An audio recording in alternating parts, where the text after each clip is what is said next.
How's it going, guys? Chris back here again with some more Historic Brawl content.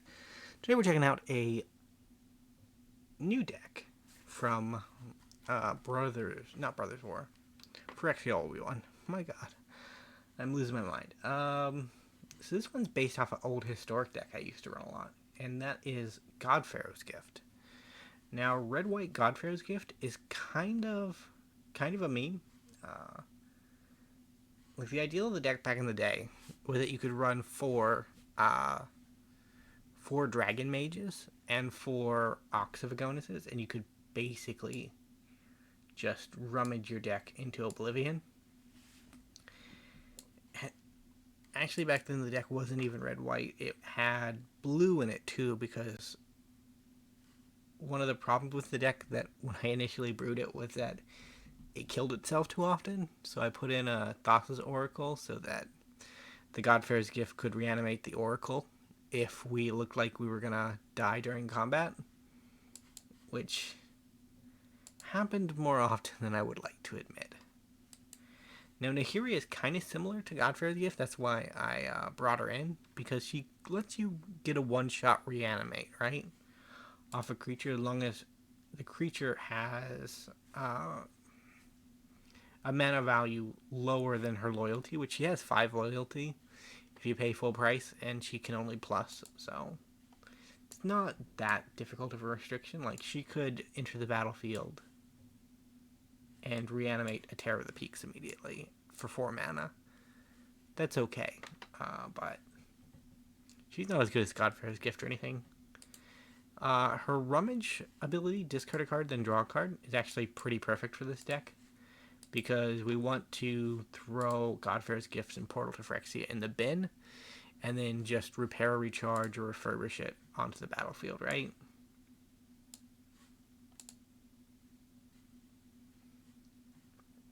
And I think we'll pass.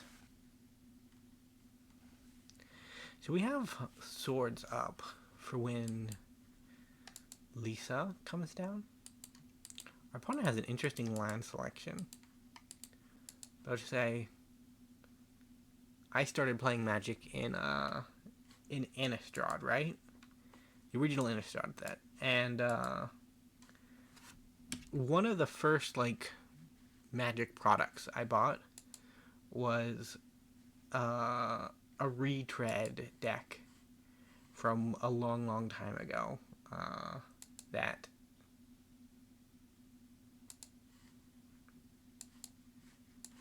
So we're going to play as this, and then... So I think we'll discard the Hedron, Dreamstone Hedron, if we can. If we can't, we'll just swords whatever is necessary to swords. They didn't draw a land by the looks of it. If they had drawn a land, they would have... Actually, we should probably start pitching creatures.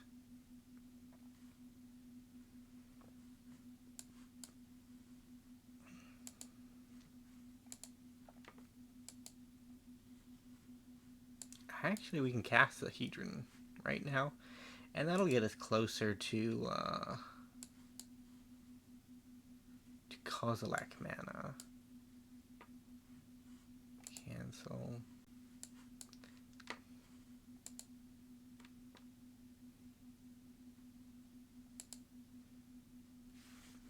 And this lets us hold up Pirate's Pillage and Plow too, because we only need 1 colored mana to cast, and this will be 3 extra. So it'll be 1, 2, 5, 6, 9. We can't actually cast it now because I did not realize. Yeah. Actually, we could have 10 mana. Yeah, that's rough. Rough, but what can you do? Forgot that Shadow Skull Smashing is a land, and that as a land, it has certain inherent abilities. Skitterbeam Battalion is generally a better attacker, right? But we are down to 7. I will die if nothing is done. Ew. Shieldred the Apocalypse. I don't have an answer for that anymore. If I draw a land, we can Kozilek and do something. Yeah, I'll block. I don't really want to go to 6. What are you returning? An Obliterator? You're not really scared of that. You seem to be lacking a couple black mana to get the job done. But Shieldred the Apocalypse kind of just massacres me pretty hard.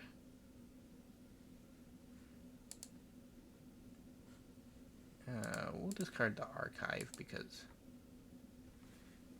you know, we're dead anyways now. Actually, we have somehow emerged unscathed. Blessings of the magic gods upon us. If that Shieldred ever returns to life, we are very sad and very dead. Ooh, no. Wormcoil and land. No, Kozilek and land. Because Wormcoil entering the battlefield will save our lives. We will not attack. The white-black deck might have a single removal spell, and if that happens, we are just dead on board.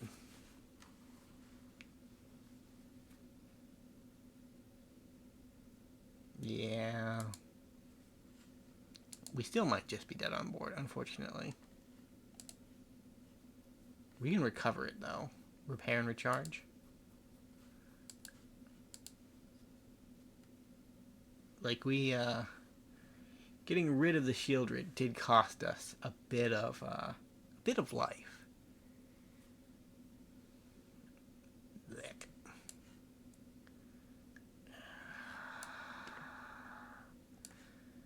Wormcoil is probably the safest answer.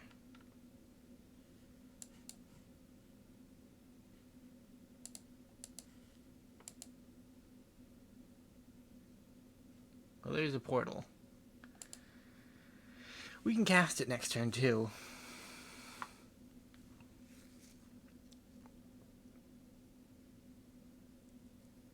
There's still one black mana off. They try to get a removal spell off of my deck. It's just not going to happen. Because my deck is not very well built. We need all 4 of our creatures to survive, unfortunately.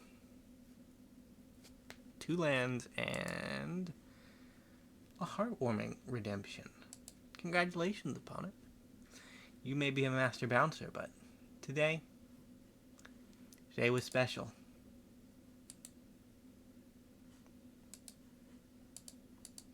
I think that's supposed to be Kithian on the card. Yeah, Kithian.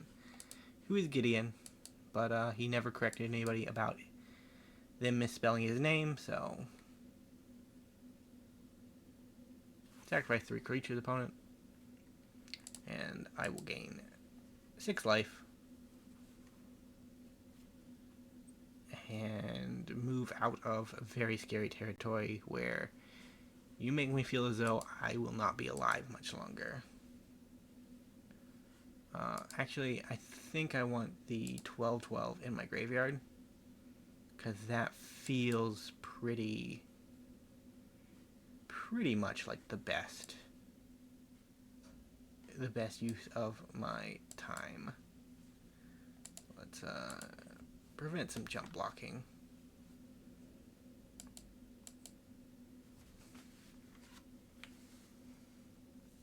So I don't know how the lifelink's going to work here.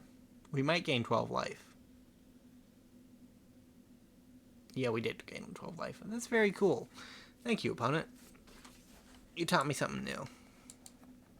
I probably knew it, but I was just uncertain, you know? I don't know. My time in Vault Hunters recently has has taught me a great deal of uncertainty. There are moments where you think, I can greed for just a couple moments more, and no, you really couldn't. Death comes, and you get kicked out of your vault, and it's not fun. Because you were this close, this close. Didn't quite work out. Well, I guess the same thing happens in Magic too, right? But in Magic, it's a little bit more forgiving. Well, this is okay. So Heart can be our white mana. Showdown can get us a new hand.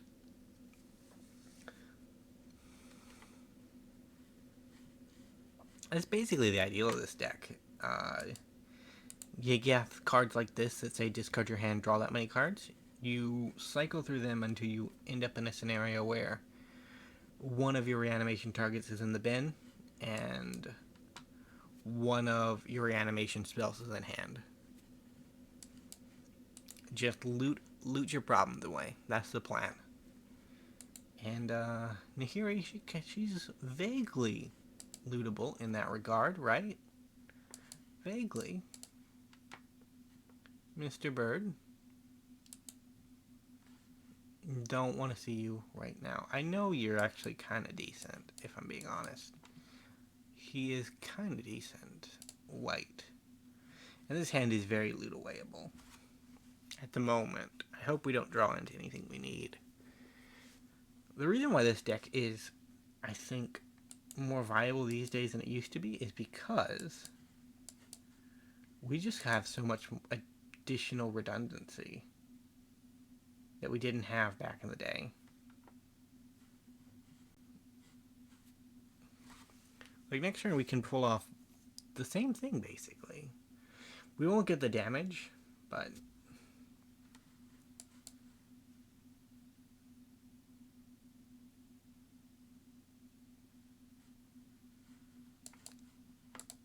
we can let it enter tapped. Altar is in here because Nahiri makes you sacrifice your creature, so you want to get some value out of it. That was the reasoning for that. It took me a moment to resurrect in my mind why we did the thing we did, but that all makes sense, apparently. Baneslayer, life gain against mono red or red-white decks tends to be okay. This is not mono red. I can identify planes if I want to. I generally don't, though, because they've gotten creepier over the years. I mean, this is okay, right? Like, this isn't bad, but this is creepy. So Braid and Baneslayer trade if they come into contact with one another.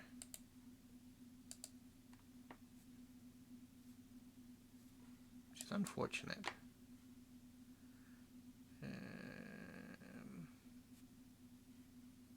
Do the battlefield tapped and we can play Nahiri.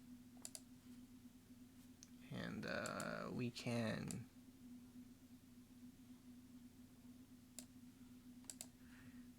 make sure Braid does not have a choice in staying back.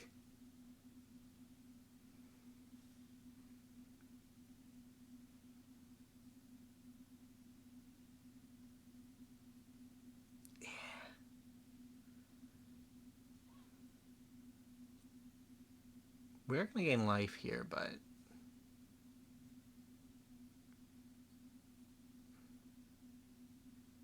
yeah, he has to attack. You know what? I'll take the 6. If you were going to kill Nahiri, I might have blocked, but she only took 4, so we're fine. Next turn we get a Grand Cenobite anyways, and we gotta make the same deal happen. Only we get some soldiers for our trouble as well. So, Braid, you will be attacking again. Congratulations on being drafted. Your board is smaller now.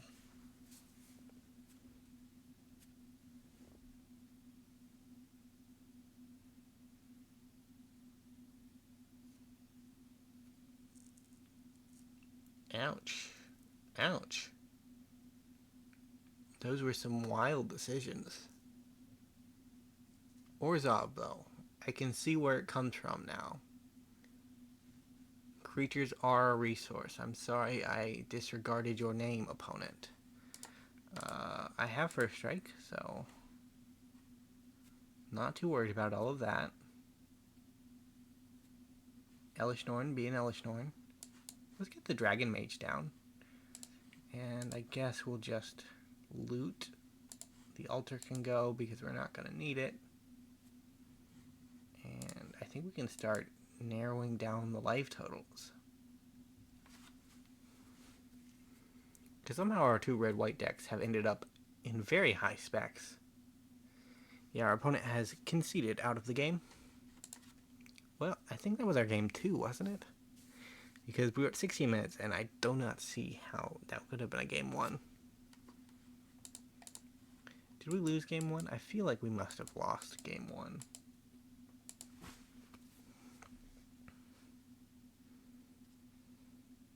But I'd say I feel bad for my poor computer.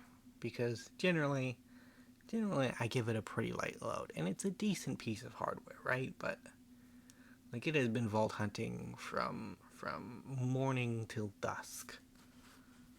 Not really, but figuratively speaking, right? Like, it's a more intensive mod pack on a game that is honestly not very well optimized for doing anything, really.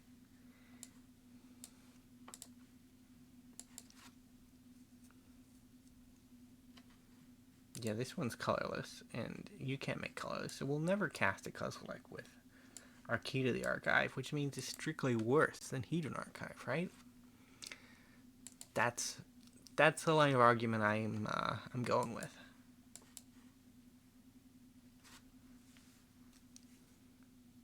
So this gets us to 7 mana.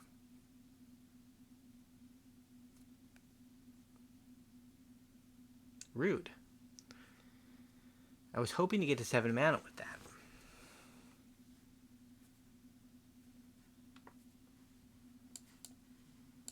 Arms Race. This can get our Orrery on the field, and the Orrery through this method only boosts us by 1 mana. But like, in worst case, we can put a powerful artifact on the battlefield. So we're up to 6 mana now.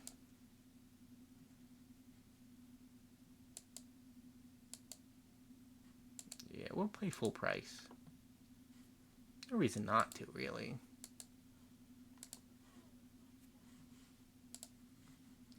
And then next turn, we can Chromatic Orrery. Because we can use her ability to get... Well, it doesn't work, does it? Darn it.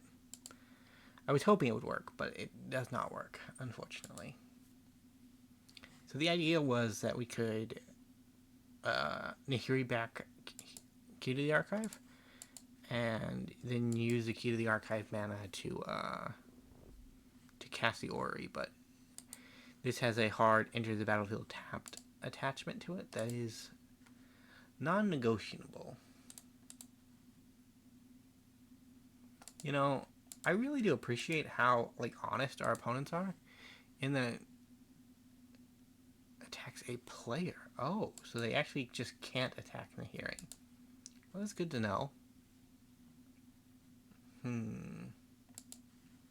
Let's draw a card, discard. Discard that one. I have a lot of 7 mana cards I would like to play. You know what? We'll take a Praetor.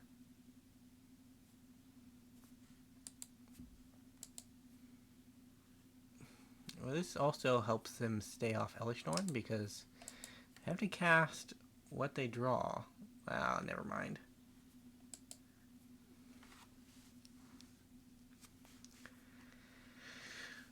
Wander ruining my fun. And here we can get attacked too. This is the worst outcome. And his nickname is also very suggestive. Honestly, I don't know how that made it past the censors, but sure.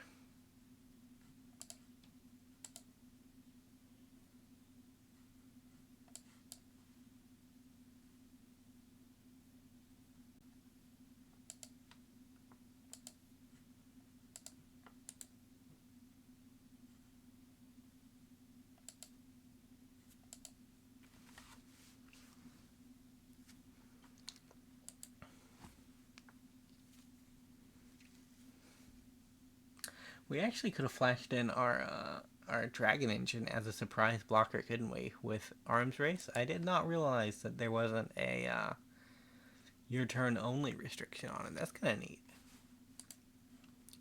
Wanderer, you were supposed to be the chosen one. You weren't supposed to turn against me. Look, I have your merch. I guess we're getting Elishnorned. That'll turn off our Dragon Engine. Yeah. Unfortunate. I guess I just play the Dragon next turn. Because the Dragon seems like the most responsible play. It dodges the Emperor for a turn. Is this really the path forward? I don't know. It feels like removal spells are valuable. But I guess that is value, right? We are salty over it, so I guess that counts. But if you don't have another removal spell and I top deck a land, you're gonna be very sad.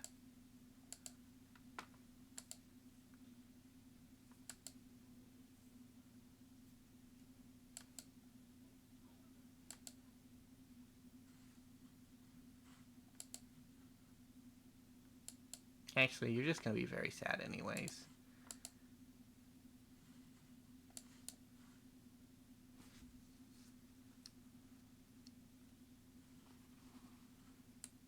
No, you're not. Never mind. I don't know how Wandering Emperor works. If I did, I would be worried, but I don't. I just threw away my strongest card. And I might have taken out a Wandering Emperor in the process. It could have been all part of my plan. I don't know. As the videos go on, they get more and more unhinged, right? Like, in the intro, we were very put together, well established. But now it's just manic fervor trying to escape the perdition brought on by the Elishnorn. They might let us go. You know, we might get a hall pass here. Parhelion there in the background. It's gonna shoot at yep, there we go. Shoots its laser. And then you have the Interplanar Beacon, the Orzhov place right over there. God-Pharaoh statue. I miss them making backgrounds that are interactable. Like, I know it probably takes a lot more work to get it to function in any form of okay, opponent. Get some lands. I can respect that.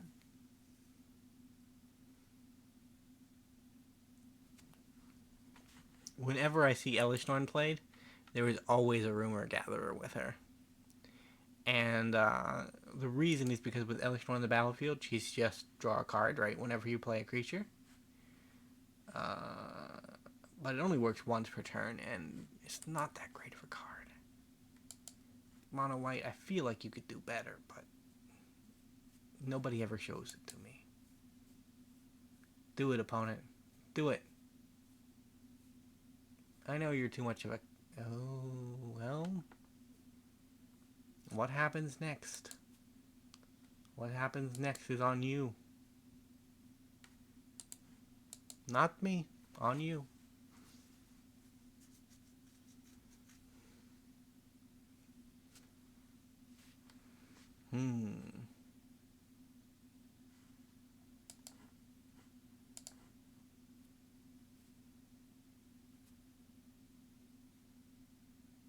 You got an answer? Because I'm just gonna go for it.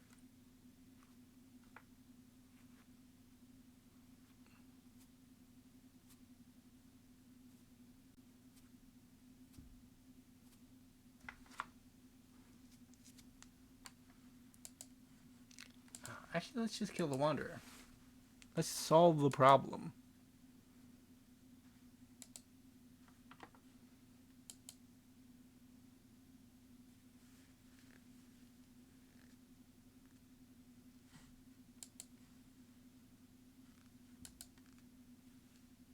Okay, our opponent is done.